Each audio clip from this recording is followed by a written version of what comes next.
नमस्कार दोस्तों, आपका स्वागत है राजीव टॉक्स में। आज का विषय, अब चंद्रबाबू नायडू को विचार करना चाहिए कि समर्थन दें या नहीं। उनके पास में 18 सीटें हैं और 16 सीटें हैं प्लस 2 उनके साथ की जनसेना की सीटें हैं, तो दोनों मिला के 18 सीटें हो जाती हैं। और नीतीश बाबू की 12 सीटें।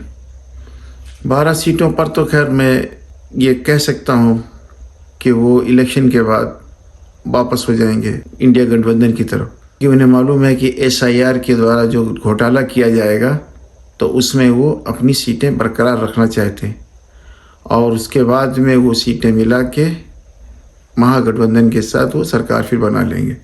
उनकी कोई समस्या नहीं है। लेकिन चंद्रबाबू नायडू के लिए बहुत कठिन परीक्षा सामने है। आंध्र प्रदेश में एक अच्छा इस्टेब्लिशमेंट है पॉपुलेशन का। पॉपुलेशन वहाँ पर हिंदू के साथ साथ मुसलमान भी बहुत है, वहाँ ईसाई भी बहुत है, यानी अल्पसंख्यक वहाँ पे बहुत ज़्यादा है। वो इतना परसेंटेज है कि किसी की सरकार को बनाने में मदद करता है और किसी की सरकार को गिराने में मदद करता है। तो वहाँ पर उनके पास में चॉइस बहुत कम है कि मोदी को सपोर्ट किया जाए या नहीं किया जाए। वैसे भी वो फ्लिप फ्लॉप वाली स्थिति में है। इतना धमकाया है मोदी को, क्योंकि बैसाखी पे होने के कारण मोदी उनको बर्दाश्त कर रहे थे, लेकिन उस समय मोदी मजबूत थे।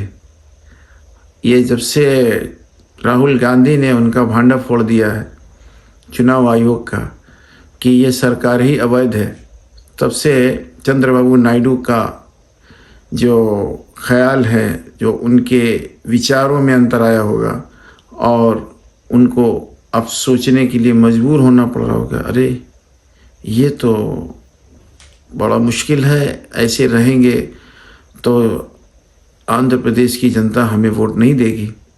और आंध्र प्रदेश की जनता बहुत सेंसिटिव है। जब कांग्रेस सरकार ने तेलंगाना अलग किया था तब से 3 इलेक्शन हो चुके हैं।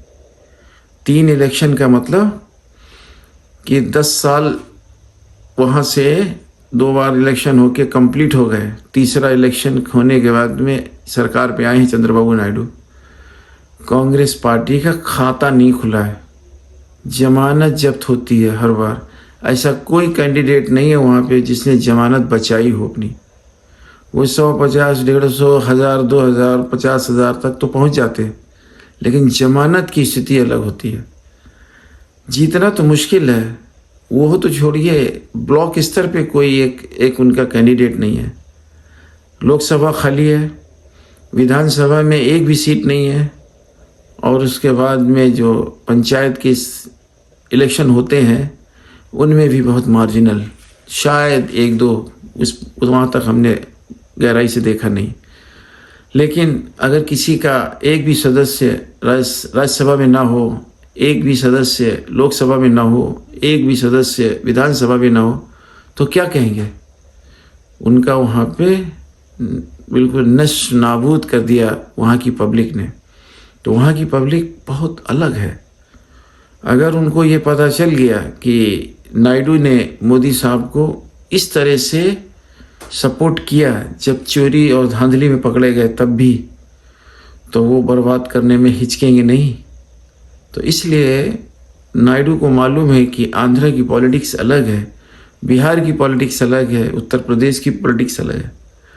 तो नायडू साहब का एक यही नहीं है, एक और मतभेद है मोदी सरकार से।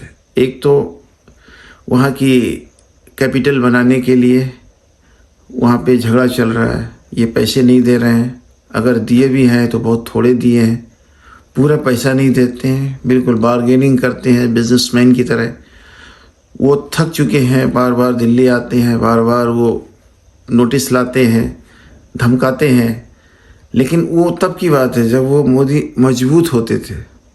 आज मोदी बहुत कमज़ोर हैं। मोदी आज अपनी बीजेपी की पार्टी के सांसदों की सभा नहीं बुला सकते, एनडीए की सभा बुलाते हैं वो, क्योंकि बीजेपी में उनको 2 या 3 लोग विरोध करने वाले मिल जाएंगे तो उनकी इज्जत उतर जाएगी कि हम निर्विरोध नहीं हैं।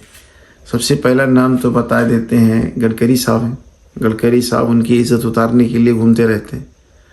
इससे बड़ी क्या बात होगी कि राहुल गांधी के आरोप, मतलब जो सत्यापित आरोप के ऊपर उन्होंने बयान दिया कि हमको भी हराने की कोशिश हुई थी। वहाँ 5 लाख वोट था, 3.5 लाख वोट हमारे जाली डाले गए, लेकिन नागपुर की जनता हमको चाहती थी, इसलिए हम जीत के आए। नहीं तो इन लोगों ने हमको भी हराने की पूरी प्रयास किए थे। तो वोट तो धीरे धीरे अब सब सामने आएंगे जिनके जिनके कटे हैं। अखिलेश यादव ने क्या बोला? अखिलेश यादव ने बोला है कि मिल्कीपुर में क्या हुआ। मिल्कीपुर में चीफ मिनिस्टर योगी आदित्यनाथ ने भी खुलेआम वोट डलवाए पुलिस वालों से, उनको प्रेशराइज किया डीएम को। उनके बयान है, हमारे बयान नहीं है, उनके बयान है। वहाँ छोड़िए, कहाँ कहाँ आप देखेंगे वहाँ वो वोट की चोरी का आभास हो रहा है। बिहार ताज़ा है उदाहरण, SIR 65 लाख वोट काट दिए, हलफनामा दे दिया सुप्रीम कोर्ट में कि हमने जो किया वो सही किया।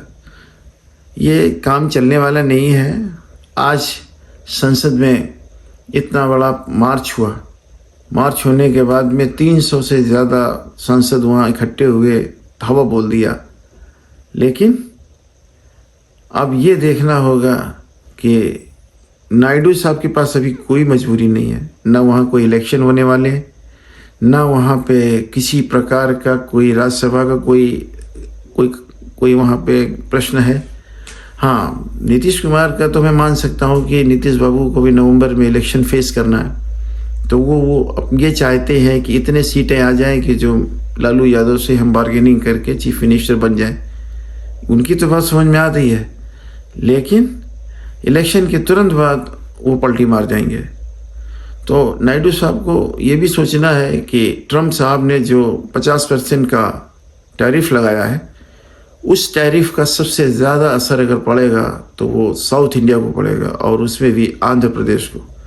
तो आंध्र प्रदेश में और तेलंगाना में ये बड़े बहुत विकासशील है, ये बहुत विकसित हैं। चंद्रबाबू नायडू तो बहुत विकसित चीफ मिनिस्टर्स में हुआ करते थे, क्योंकि हैदराबाद को उन्होंने बहुत ऊंचा उठाया था जब ये उस समय ये जो यूनाइटेड आंध्र प्रदेश के जब चीफ मिनिस्टर थे, इनका बहुत नाम हुआ था। तो सबसे ज़्यादा धक्का उनको ट्रम्प के इस 50% का, इसका विरोध भी किया उन्होंने। मोदी को उन्होंने समझाने की कोशिश भी की कि आप वहाँ उनसे गुहार करिए या कुछ ऐसा करिए कि जो ये।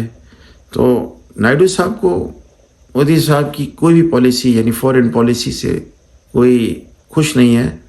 FDI 95% पे आ गया, मतलब चला गया, 5% 0 से 5% बचा है। इतनी ख़राब विदेश नीति, इतनी ख़राब फॉरेन अफेयर्स, किसी भी कंट्री के साथ उनका कोई वो नहीं है। नेपाल तक तो इनको आंखें दिखाता है, भूटान तक तो वो बोला नहीं कि हमें ये टेररिस्ट में कौन कंट्री सामने था, उसका नाम भी नहीं लिया। तो नायडू साहब के हाथों में गेंद है, क्या सोचते हैं वो।